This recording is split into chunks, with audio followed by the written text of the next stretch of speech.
ಚಿಕ್ಕಬಳ್ಳಾಪುರದ ಕೈವಾರ ತಾತಯ್ಯನವರ ದೇವಾಲಯದಲ್ಲಿ ಆಯೋಜಿಸಿದ್ದ ಕೈವಾರ ತಾತಯ್ಯ ಜಯಂತಿಯಲ್ಲಿ ಮಾತನಾಡಿದ ಬಲಿಜ ಸಂಘದ ಚಿಕ್ಕಬಳ್ಳಾಪುರ ಅಧ್ಯಕ್ಷ ಡಾಕ್ಟರ್ ಜಿವಿ ಮಂಜುನಾಥ್, ಕೈವಾರ ತಾತಯ್ಯನವರ ಜಯಂತಿಯನ್ನು ಇಂದು ಚಿಕ್ಕಬಳ್ಳಾಪುರ ನಗರದ ಕೈವಾರ ತಾತಯ್ಯನವರ ದೇವಸ್ಥಾನದ ಸನ್ನಿಧಿಯಲ್ಲಿ ಅತಿ ಸರಳವಾಗಿ ನಾವೆಲ್ಲ ಸೇರಿ ಆಚರಣೆ ಮಾಡುತ್ತಿದ್ದೇವೆ ಎಂದರು. ಈ ಬಾರಿ ಲೋಕಸಭಾ ಚುನಾವಣೆ ಇರುವುದರಿಂದ ಚುನಾವಣೆ ನೀತಿ ಸಂಹಿತೆ ಜಾರಿಯಲ್ಲಿದೆ. ಹಾಗಾಗಿ ನಿಯಮಗಳನ್ನು ಪಾಲಿಸುತ್ತಿದ್ದೇವೆ.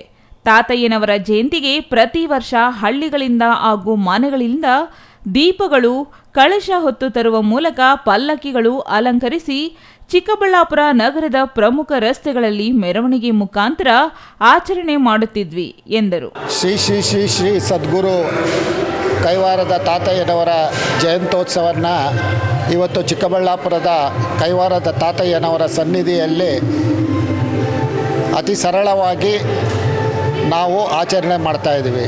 ಇದಕ್ಕೆ ಕಾರಣ ಈ ಸಾರಿ ಏನು ಲೋಕಸಭೆ ಚುನಾವಣೆ ಬಂದಿರತಕ್ಕಂಥ ಸಮಯದಲ್ಲಿ ನೀತಿ ಸಂಹಿತೆ ಜಾರಿಯಾಗಿರ್ತಕ್ಕಂಥ ಒಂದು ವಿಚಾರದಲ್ಲಿ ಪ್ರತಿ ಹಳ್ಳಿಯಿಂದ, ಪ್ರತಿ ಮನೆಗಳಿಂದ ದೀಪಗಳು ಮತ್ತು ಪಲ್ಲಕ್ಕಿಗಳು ಸುಮಾರು ಒಂದು 10,000 ಜನ ಸೇರಿ ಮೆರವಣಿಗೆ ಮಾಡಬೇಕು ಅಂತಕ್ಕಂಥ ಒಂದು ವಿಚಾರವನ್ನು ಮೊದಲು ಪ್ರಸ್ತಾಪ ಮಾಡಿದ್ವಿ.